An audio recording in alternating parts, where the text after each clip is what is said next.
ಈಗ ತಾನೇ ಕೂತಿದ್ರು ಇಲ್ಲಿ ವೇದಿಕೆಯ ಮುಂಭಾಗದಲ್ಲಿ ಉಪಸ್ಥಿತರಿರುವಂತಹ ಪ್ರವಾಸೋದ್ಯಮ ಸಚಿವರಾದಂತಹ ಸನ್ಮಾನ್ಯ ಶ್ರೀ ಎಚ್ ಕೆ ಪಾಟೀಲ್ ಸಾಹೇಬ್ರಿಗೂ, ಜಿಲ್ಲಾಧಿಕಾರಿಗಳಂತಹ ದಿವಾಕರ್ ಸರ್ ಅವ್ರಿಗೂ, ಎಲ್ಲ ಇನ್ನ ಹಿರಿಯರು ಈ ವಿಭಾಗದ ಈ ಒಂದು ಎಲ್ಲ ಕಾನ್ಸ್ಟಿಟ್ಯೂನ್ಸಿಗಳಿಂದ ಎಲ್ಲ ಹಿರಿಯರು MLAಗಳು ಎಲ್ಲ ಬಂದಿದ್ದಾರೆ. ಎಲ್ಲರಿಗೂ, ಹಾಗೆ ಇಲ್ಲಿ ನೆರೆದಿರುವಂತ ನನ್ನ ಎಲ್ಲ ಕನ್ನಡ ಕಲಾಭಿಮಾನಿಗಳಿಗೂ ನಿಮ್ಮ ಅನುಪ್ರಭಾಕರ್ ಮುಖರ್ಜಿ ಮಾಡುವ ನಮಸ್ಕಾರಗಳು. ಹೇಗಿದ್ದೀರಾ ಎಲ್ರು? ಉತ್ಸವ ಅದ್ಭುತವಾಗಿ ನಡೀತಾ ಇದೆ. ಎಲ್ಲರೂ ಬಹಳ ಸಂತೋಷದಲ್ಲಿದ್ದೀರಾ ಅಂತ ಅನ್ಕೊಂಡಿದ್ದೀನಿ ನಾನು. ಎಲ್ಲ ಅದ್ಭುತವಾದ ಕಾರ್ಯಕ್ರಮಗಳು. ಕರ್ನಾಟಕದಲ್ಲಿ ಯಾವುದೇ, ನಮ್ಮ ರಾಜ್ಯದ ಯಾವುದೇ ಭಾಗಕ್ಕೆ ಹೋಗ್ಬೇಕು ಅನ್ನೋ ನಾನು ಬಹಳ ಖುಷಿ ಪಡ್ತೀನಿ, ಸಂತೋಷ ಪಡ್ತೀನಿ.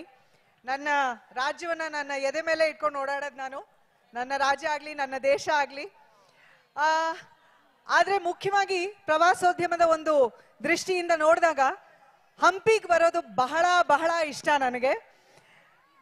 ಈಗಾಗಲೇ ಸುಮಾರು ಸರಿ ನಾನು ಹಂಪಿಗೆ ಬಂದು ನಿಮ್ಮಂತೆ ಒಂದು ಟೂರಿಸ್ಟ್ ಆಗಿ ಆರಾಮಾಗಿ ಇಲ್ಲಿದ್ದು ಸುಮಾರು ದಿನಗಳ ಕಾಲ ಗೈಡ್ಗಳನ್ನ ಕರ್ಕೊಂಡು ನಿಮ್ಮ ಇಡೀ ಅದ್ಭುತವಾದ ಹಂಪಿನ ಬಹಳ ಆರಾಮಾಗಿ ನೋಡಿ ಎಂಜಾಯ್ ಮಾಡಿರುವಂತ ಒಬ್ಬ ವ್ಯಕ್ತಿ ನಾನು.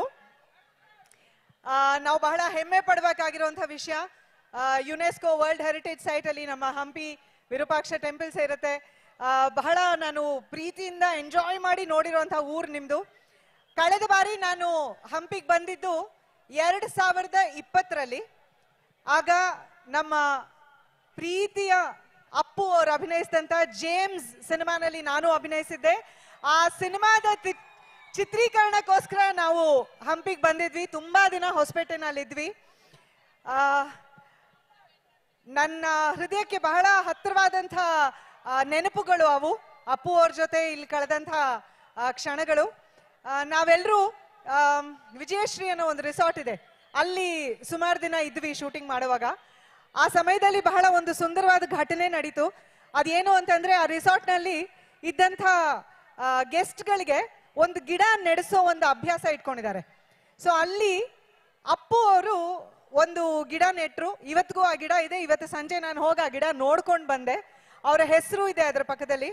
ಅದರ ಜೊತೆಗೆ ಅಪ್ಪು ಅವರು ನೆಟ್ಟಿರೋ ಗಿಡದ ಪಕ್ಕದಲ್ಲೇ ನನ್ನ ಮಗಳು ನಂದನ ಒಂದು ತೆಂಗಿನ ಮರ ಸಸಿನ ಕೂಡ ನೆಟ್ಲು. ಅದು ಕೂಡ ಇವತ್ತು ನನ್ನ ಮಗಳು ಅದು ನೆಟ್ಟಿದಾಗ ಅವಳಿಗೆ 2 ವರ್ಷ. ಇವಾಗ ನನ್ನ ಮಗಳಿಗೆ 6.5 ವರ್ಷ ವಯಸ್ಸು. ಇಷ್ಟುದ್ದ ಆಗಿದೆ ಆ ತೆಂಗಿನ ಮರ. ನೋಡಿ ಬಹಳ ಬಹಳ ಸಂತೋಷ ಆಯ್ತು. ಅಪ್ಪು ಅವರ ಹೆಸರು ಅಲ್ಲೇ ಇದೆ, ಅದನ್ನು ಮುಟ್ಟಿ, ನನ್ನ ಮಗಳ ಹೆಸರು ಮುಟ್ಟಿ ಅದನ್ನ ನೋಡ್ಕೊಂಡು ಇವತ್ತು ನಾನು ಬಂದೆ. ಹಂಪಿಗೆ ಬರೋದು ಯಾವಾಗ್ಲೂ ಬಹಳ ಬಹಳ ಖುಷಿ ಕೊಡುವಂತ ವಿಷಯ. ಮುಖ್ಯವಾಗಿ ಕನ್ನಡ ಅಭಿಮಾನ ಎಲ್ಲಿ ಹೆಚ್ಚಾಗಿರುತ್ತೆ ಅಲ್ಲಿ ಕಲಾವಿದರು ನಾವು ಹೋಗೋಕೆ ಇಷ್ಟಪಟ್ಟೆ ಪಡ್ತೀವಿ. ಯಾಕಂದ್ರೆ ನಮಗ್ ಬಹಳ ಮುಖ್ಯ ಅಂದ್ರೆ ನಿಮ್ಮ ಚಪ್ಪಾಳೆ, ನಿಮ್ಮ ಶಿಲ್ಲೆ. ಅದಕ್ಕೋಸ್ಕರನೇ ನಾವು ಬದುಕೋದು. ಆ ನಿಮ್ಮ ಪ್ರೀತಿ ಅಭಿಮಾನ ಸದಾ ಕಲಾವಿದರಾಗಿ ನಮ್ಮ ಮೇಲಿರ್ಲಿ ಅಂತ ನಾನು ಕೇಳ್ಕೊತೀನಿ. ಹಾಗೆ ನಮ್ಮ ಪ್ರವಾಸೋದ್ಯಮ ಇಲಾಖೆಯಿಂದ ಇರ್ಬೋದು ಅಥವಾ ಜಿಲ್ಲಾಧಿಕಾರಿಗಳ ಅವರ ಕಚೇರಿಯಿಂದ ಅದ್ಭುತವಾದ ಕಾರ್ಯಕ್ರಮ, ಇಷ್ಟು ವೈಡೂರ್ಯದಿಂದ ಇಷ್ಟು ಗ್ರ್ಯಾಂಡ್ ಆಗಿ ಮಾಡಿದ್ದಾರೆ. ನಾವು ಹಂಪಿ ಅಂತ ಯೋಚನೆ ಮಾಡಿದಾಗ ನಮ್ಮ ತಲೆಗೆ ಬರೋದೇ ಆ ವೈಭವ.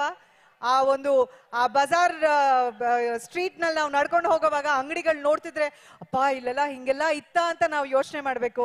ಆ ದೇವಸ್ಥಾನಗಳು ನೋಡುವಾಗ ಲಕ್ಷ್ಮೀ ನರಸಿಂಹಸ್ವಾಮಿ ದೇವಸ್ಥಾನ ಇರ್ಬೋದು, ಗಣೇಶಂದು ಸಾಸಿವೆ ಕಾಳು ಕಡಲೆಕಾಳು ದೇವಸ್ಥಾನ, ಇದೆಲ್ಲ ನಾವು ಬಹಳ ಖುಷಿ ಪಟ್ಟು ಅದನ್ನೆಲ್ಲ ನೋಡೋ ಅಂತ ಒಂದು ಸಂದರ್ಭ. ಅದೇ ರೀತಿ ಈ ಉತ್ಸವ ಅದೇ ವೈಭವದಲ್ಲಿ ನಡೀತಾ ಇರೋದು ಬಹಳ ಬಹಳ ಸಂತೋಷ ಆಯ್ತು. ನಿಮ್ಮೆಲ್ಲರನ್ನು ನೋಡಿ ಬಹಳ ಖುಷಿ ಆಯ್ತು. ದಯವಿಟ್ಟು ನನಗೆ ಹಾಡೋಕೆ ಕೇಳಬೇಡಿ. ನನ್ನ ಪರವಾಗಿ ಆಲ್ರೆಡಿ ವಿಜಯ ರಾಘವೇಂದ್ರ ಅವರು ಹಾಡ್ಬಿಟ್ರು. ಯಾಕಂದ್ರೆ ಅವರು ಅದ್ಭುತವಾಗಿ ಹಾಡ್ತಾರೆ. ಸೊ ಇನ್ನೊಂದು ಹಾಡು ನನ್ನ ಪರವಾಗಿ ಬೇಕು ಅಂದ್ರೆ ಇನ್ನೊಂದು ಹಾಡು ನಮ್ಮ ರಾಗನ್ ಕೈಯಲ್ಲಿ ಹಾಡಿಸ್ತೀನಿ ನಾನು. ನನಗೋಸ್ಕರ ಇನ್ನೊಂದು ಹಾಡು ಹಾಡ್ಬಿಡು. ನಮಗೂ ಅದೇ ಬೇಕು. ದಯವಿಟ್ಟು ನನಗೆ ಹಾಡು ಮಾತ್ರ ಹಾಡೋಕ್ ಕೇಳ್ಬೇಡಿ. ನಾನ್ ಹೇಳೋದಿಷ್ಟೇ, ಹುಟ್ಟಿದರೆ ಕನ್ನಡ ನಾಡಲ್ಲಿ ಹುಟ್ಟಬೇಕು, ಮೆಟ್ಟಿದರೆ ಕನ್ನಡ ಮಣ್ಣಲ್ಲಿ ಮೆಟ್ಟಬೇಕು ಅಲ್ವಾ? ಸಿರಿ ಕನ್ನಡಂ ಗೆಲ್ಗೆ, ಸಿರಿ ಕನ್ನಡಂ ಬಾಳ್ಗೆ, ಸರ್ವೇ ಜನ ಸುಖಿನೋ ಭವಂತು ಅಂತ ಹೇಳಿ ನಾನು ಮಾತು ಮುಗಿಸ್ತೀನಿ.